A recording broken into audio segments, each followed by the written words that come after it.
State news 71 में आप सभी का स्वागत है। सर्वप्रथम आप सभी को तुलसी पूजन दिवस की हार्दिक शुभकामनाएं। माता तुलसी की कृपा आप सब पर बनी रहे।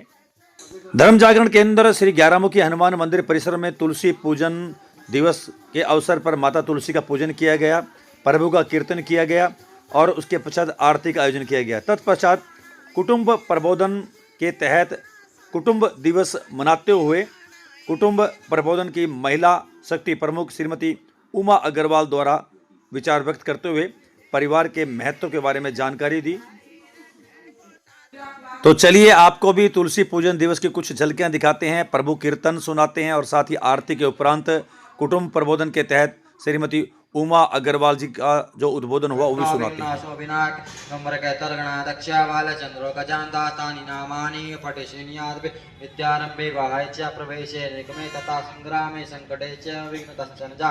शुक्लांबरधरं देवं शशिवर्णं चतुर्भुजं प्रसन्नवदनं ध्याये सर्वविघ्नोपशान्ति अभिसिद्धार्थसिद्ध्यर्थं पूजितो यासुरासुरैः सर्वविघ्नहर्ता तस्मै गणाधिपतये नमः। सर्वमङ्गलमाङ्गल्ये शिवे सर्वार्थसाधिके शरणे त्र्यम्बके गौरी नारायणे नमोस्तुते। सर्वदा सर्वकाशनस्थिते मंगलमेशा हृदयस्थो भगवान मंगलाय तनोहरि तदेवे सोनर तरसाता।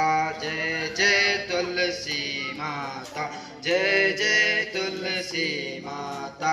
हरि के शीश विराजत त्रिभुवन से हो वंदित, पतित जानों की तरणी विख्याता। जय जय तुलसी माता मैया जय। विजन में आई दिव्य भवन में आई मानविलो, तुम्ही से सुख संपत्ति पाता।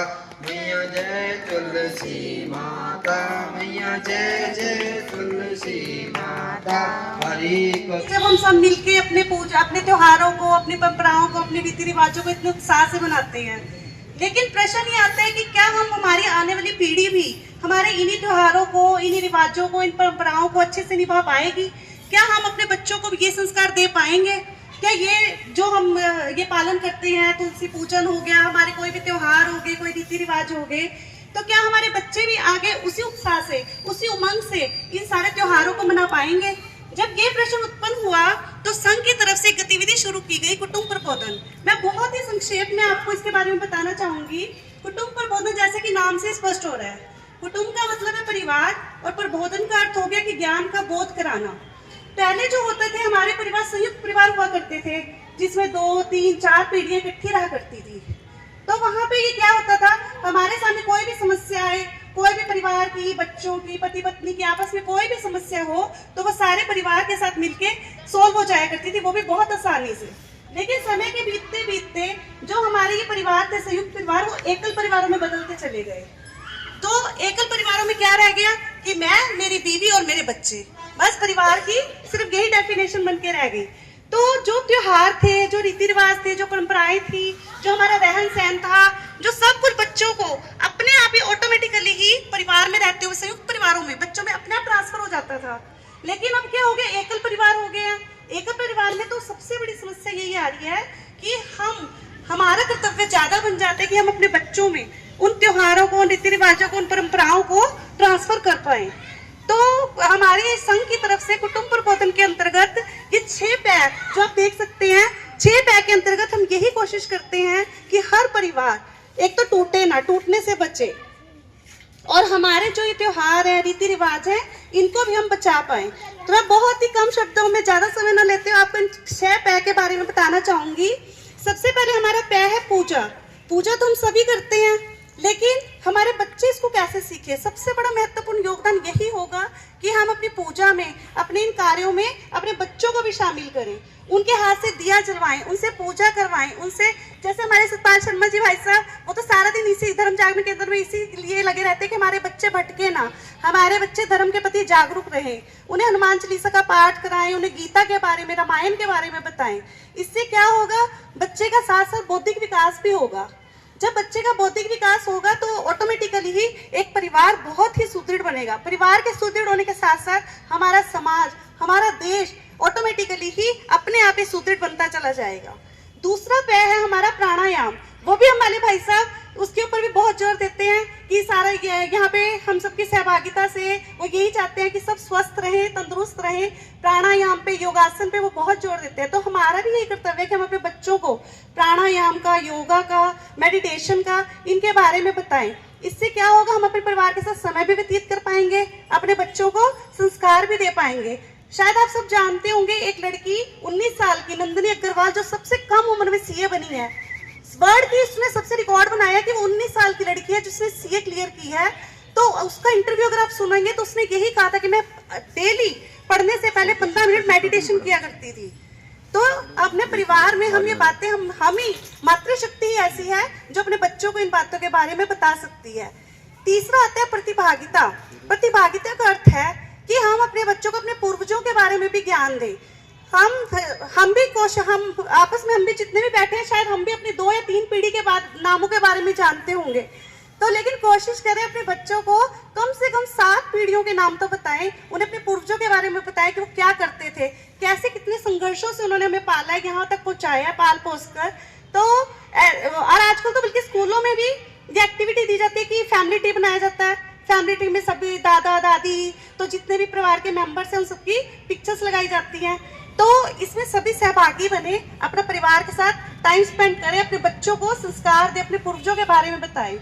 चौथा आता है हमारा परंपराएं। परंपराएं तो हम यही है कि जब तक हम अपने बच्चों को नहीं बताएंगे अपने कुल देवी, अपने कुल देवता, अपने जो रीति रिवाज, अपने हिंदू धर्म त्योहार, अपने सनातन धर्म के बारे में जब तक हम ही खुद नहीं अपने बच्चों को बताएंगे तो कोई ना कोई बाहर वाला उनका माइंड वॉश कर ही देगा। आजकल आप सब देख रहे होंगे कि टीवी पे, न्यूज चैनल पे सब जगह धर्मांतरण की, बच्चों को लव जिहाद की, इन सब खबरों के बारे में आप पढ़ते आ रहे होंगे।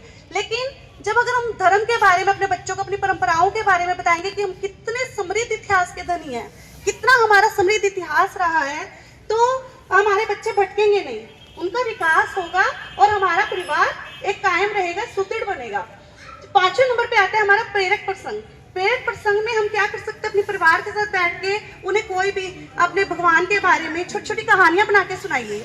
उन्हें हमारे स्वतंत्रता सेनानियों के बारे में बताइए कि उन्होंने कैसे हमारे देश को आज़ादी दिलाई है, कैसे उन्होंने हमारे देश को मजबूत बनाया है।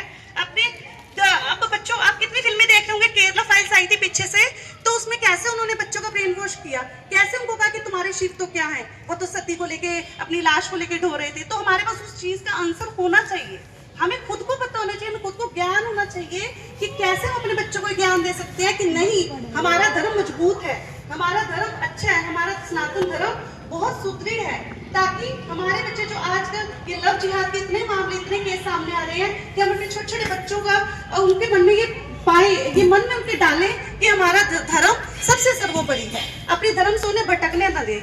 और सबसे लास्ट और अंतिम है प्रसाद। प्रसाद का तो आप सबको जानते हो कि प्रसाद क्या है। प्रसाद और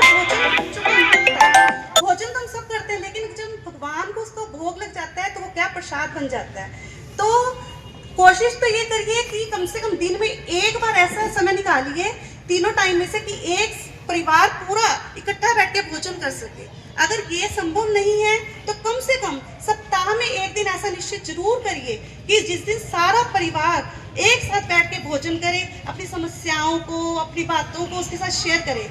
लेकिन सिर्फ एक कोशिश करिए कि उस समय हम टीवी, मोबाइल का यूज बिल्कुल ना करें, बच्चों के साथ खेलें, उनसे हम इस बीच में कुछ भी खेल खेल सकते हैं, जैसे अंताक्षरी रख सकते हैं, लेकिन अंताक्षरी में फिल्मी गानों को मत रखिए, अपने देशभक्ति गानों को रखिए, अपने स्वतंत्रता सेनानियों के नाम रख लीजिए। तो ऐसे अगर हम इस सब पैर को अपने जीवन में भी अपनाते हैं तो हमारा परिवार, हमारे बच्चे सुदृढ़ बनेंगे। ये सब क्यों जरूरी है?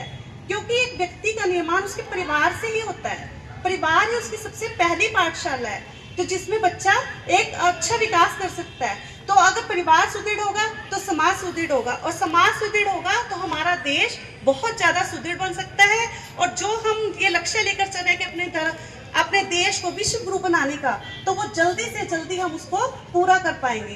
तो आशा है कि सबसे उम्मीद है कि आप सब ये 6 पैक का अपने जीवन में उपयोग करेंगे और अपने परिवारों को टूटने से बचाएंगे। धन्यवाद। संस्कार की बातें की, सबसे बढ़िया बात मुझे लगी कि आजकल जैसे उन्होंने बताया कि एकल परिवार हो गए हैं, बहुत ही सीमित परिवार हो गए हैं। तो बच्चों का खासकर ध्यान रखें, बच्चों के सामने मोबाइल मत यूज करें, क्योंकि अगर आप यूज नहीं करेंगे तो बच्चों भी उनको भी शौक लगे, आप किताब पढ़ें उनके सामने, गीता पढ़ें, रामायण पढ़ें, कुछ भी पढ़ें, तो उनको भी जागृति मिलेगी और वो भी किताब को हाथ में लेंगे।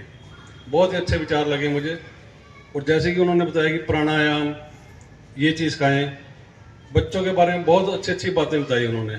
मैं उमा जी का एक बार फिर दिल से आभार व्यक्त करता हूँ कि हमारे बीच में आए और इतने अच्छे विचार रखे।